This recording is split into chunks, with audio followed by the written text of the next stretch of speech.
The reading this morning is from the Four Agreements companion book by Don Miguel Ruiz.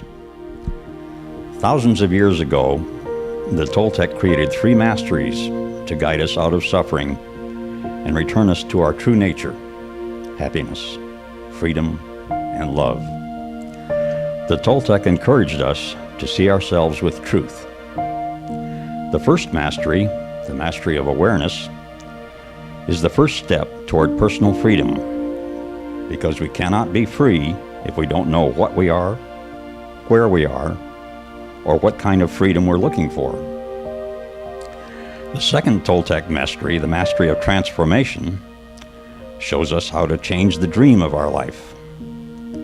The goal of the second mastery is to put order into the chaos of the mitote, into all the voices inside of our mind, to face our fears, to transform our fears and get results.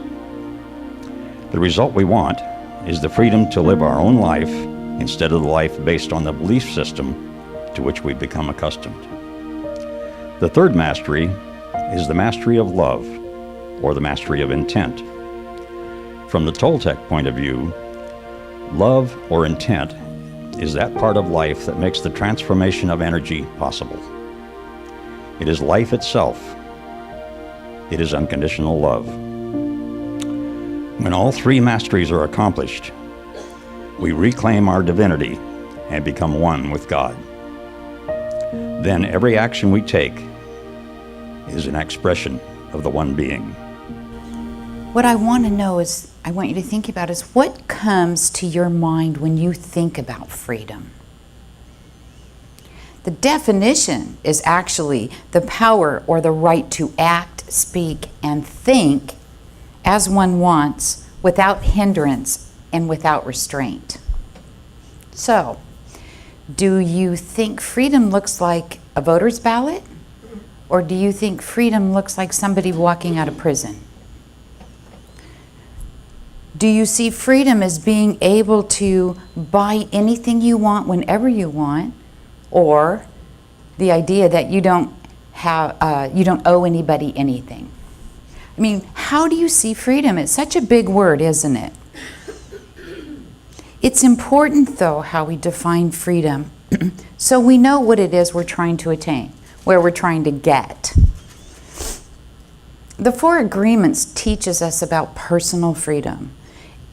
And the definition has it right: the power to act, speak, or think as we want, without hindrance, without restraint. So Don Miguel Ruiz gives us wonderful tools to break our self-limiting beliefs and our old agreements, our old belief system, to transform our lives into an experience of effectiveness, of balance, true happiness, love, and of course, freedom. We need to be willing to do the work, though. It is that simple. And sometimes when we hear the word work, we go, maybe next time, maybe next week. However, this can move us into that place of balance that we're so trying to attain, and that self-supporting behavior. A lot of times we unconsciously conduct our lives based on agreements that we've made in the past, to accept what we've been told and to bring that into our belief system, or to take it on as absolute fact. Now, with these agreements, the ones that we have adopted up until this point in our life, tells us who we are, tells us who and what other people are, tells us how to act, tells us what is possible, and really important, tells us what's impossible. And we take those beliefs on, and they're fact to us. That's a lot of times how we grab that information. What we have agreed to believe is what's creating our experience. So, when those agreements, those belief systems come from a place of fear, then that's when those obstacles begin to develop and keep us from realizing where it is we want to be, what it is we want to do, our greatest potential. So these 4 agreements are this: be impeccable with your word, don't take anything personally, don't make assumptions, and always do your best. Now, except for don't take anything personally, they all sound pretty easy, don't they? Taking things personally is what we do. We're going to talk about that though, because as we practice these agreements, the idea is we're moving our attention from what the world thinks that we should do or should be to doing what we know is right for us, what resonates with our higher self. It helps us to reclaim our personal power and to open up to a deeper intimacy in our personal relationships. So, how do we grab those beliefs? How do we grab those agreements and make them our own? Well, when we hear an opinion and we believe it, there you go. It becomes part of our belief system. And most of the time that is at a subconscious level. We tend to carry that behavior through adulthood. And sometimes even as adults, we make assumptions based on fears, based on prejudices, because we've learned how to ingest information from when we were a child, and we just took it all in and just kept it, forgetting that opinions are nothing more than someone else's point of view. Isn't that the truth? Because someone has an opinion that maybe is different than ours doesn't make it true. And yet, we tend to grab onto that. So the goal with the 4 agreements is to find the courage to break through those agreements, the ones that are fear-based, so we can claim that personal power. So the first agreement is to be impeccable with your word. And Ruiz says that's the most important agreement because the other 3 are built upon that. Last week I talked about the power of our words and how our words, our thoughts, and our feelings contribute to the creation of our reality. So to be impeccable with our word is to create conscious awareness. We want to stay aware and mindful of what we're saying and how we're saying it. It's to remind us to speak with integrity, to say only what we mean when we're speaking, not just about other people, but about ourselves. Sometimes we forget that, and that's the most important thing. The word impeccable actually means without sin. And sin is simply something that you do or that you believe that goes against yourself. So basically it means don't speak against yourself. Don't reject yourself. Always speak in a very highly positive way. Being impeccable also means to take responsibility for your life. Wherever you are, whatever you're doing, whatever's happening, and not to play that blame game. That's so darn easy to do, blaming something outside of ourselves. I was reminded this morning, I was listening to something in the beginning of time, right? Adam blamed Eve for eating the apple, and then Eve blamed the serpent. So it's something we've been doing forever, is playing that blame game. It's easy to do. We all know that what we put out energetically is going to come right back to us tenfold. So we want to use the proper use of words, because that's the energy we want coming back to us, that beautiful, positive, uplifting, empowering statements. Words are so important because they have the power to create either negative or positive messages. We all want positive messages. So remember to nurture only the seeds of truth, empowerment, kindness, love, compassion. There's enormous power in speaking the truth and being impeccable with your word. The second agreement is don't take anything personally. It is hard. I want you to really think about this next statement though. Nothing others do is because of you. Now, that is an incredibly powerful statement when you sit with it. Nothing others do is because of you. That's their stuff, not yours. What others people say, what other people do is a projection of their reality. Does not have to be your reality. When you are unaffected by the opinions and the actions of others, there's no need to suffer. No need to go into that victimhood that some of us do, right? When we take things personally. Because when we're taking things personally, it means that we're making the assumption that everything is about me. Aren't we? They said that because of me. They did that because of me. And it's not the truth. And the sooner we can grab that, the sooner we can let go of taking things personally. When we do take it personally, we're taking on that message. We're making it our own. We're bringing that into our belief system, and we're setting ourselves for that needless suffering, moving into that victimhood. You are personally and ethically responsible for your own actions and words, nobody else's. Doesn't that take a weight off your shoulder? Wayne Dyer said, what other people think of me is none of my business. One of the highest places, he said, you can get to is to be independent of the opinions of others. And I believe that's true. That's a great place to be.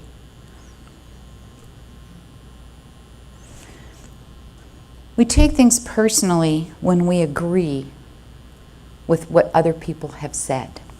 So, if we didn't agree with what they said, it wouldn't affect us. It wouldn't affect us emotionally. If we didn't care about what others think about us, their words and their behavior couldn't affect us.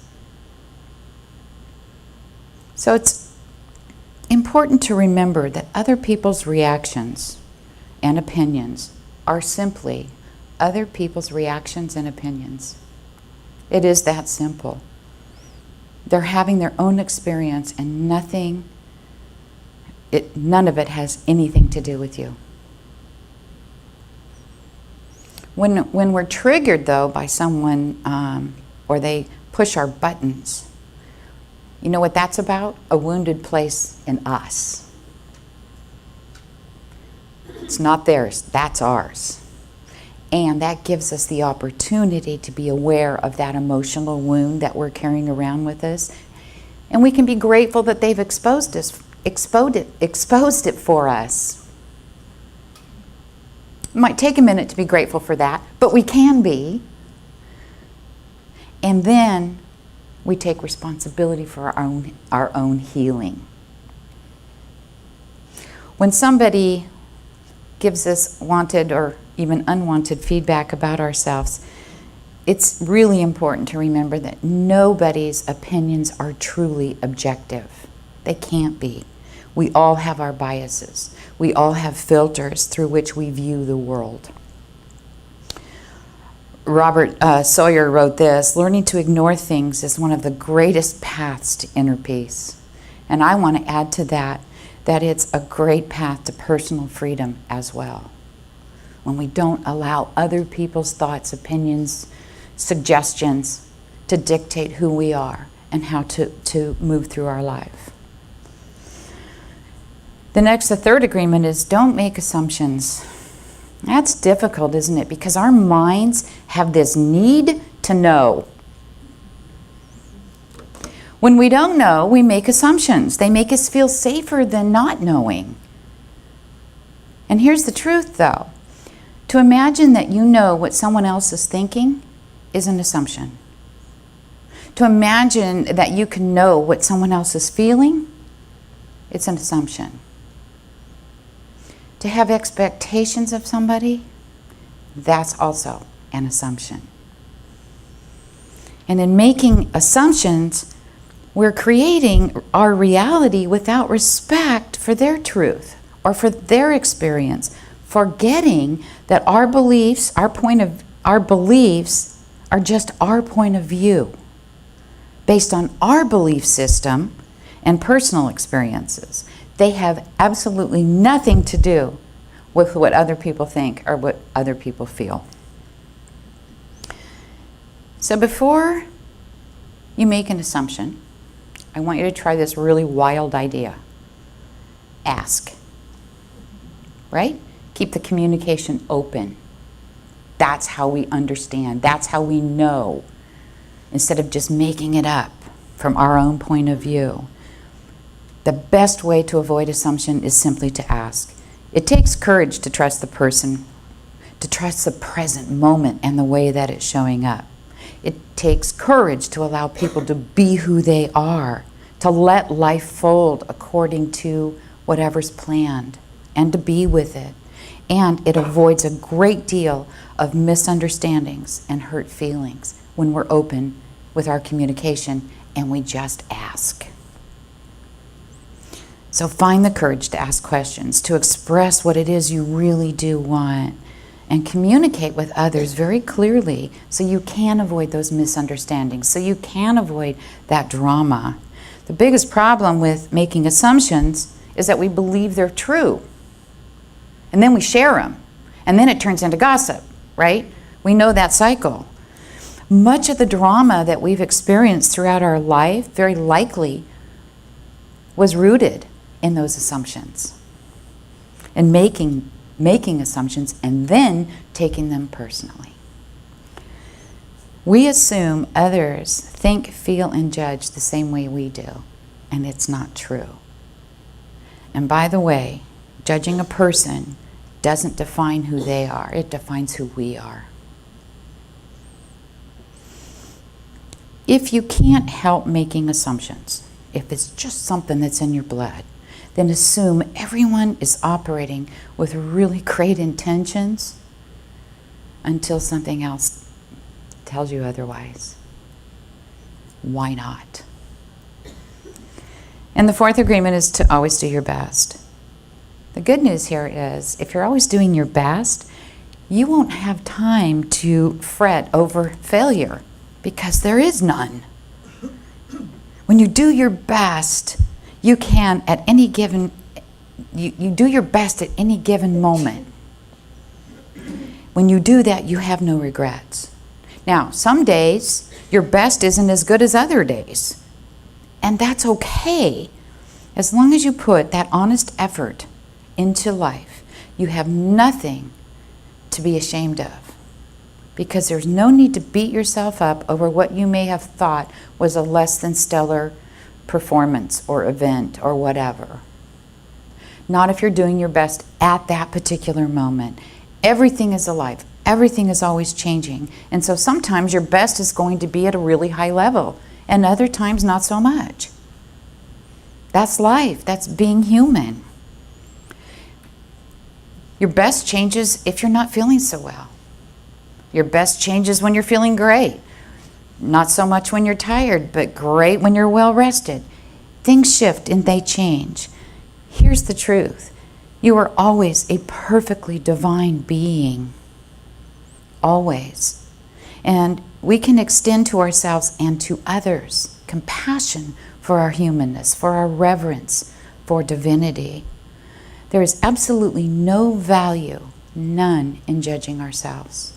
And it isn't true anyway when we do that. When you're not impeccable, when you are taking things personally or making an assumption, you are still doing your best at that moment. And you know what? You are still a beloved child of Spirit, no matter what. Make an agreement that you will always do your best, with love, with acceptance, and know that you are that perfect divine human being. If we want to experience personal freedom, we can't fill our thoughts with negativity and then expect to achieve positive results. Who you truly are on the inside drives your experience on the outside. Every small detail of your life makes up the whole. And each moment is an opportunity opportunity for us to align those details with what's most important to us. And in every situation and in every detail, choose to support and reinforce the best of who you are. The best you can at that moment. Act as if everything you do is creating your life, because it is. I'm going to close by inviting you to leave here today knowing that you are that powerful, divine being. And it's up to you to decide how that's going to show up. So much of what's on our outside comes from what's on the inside. Because that our outside circumstances ultimately are the results of our thoughts and our beliefs, the way we live our lives, the way we share our lives.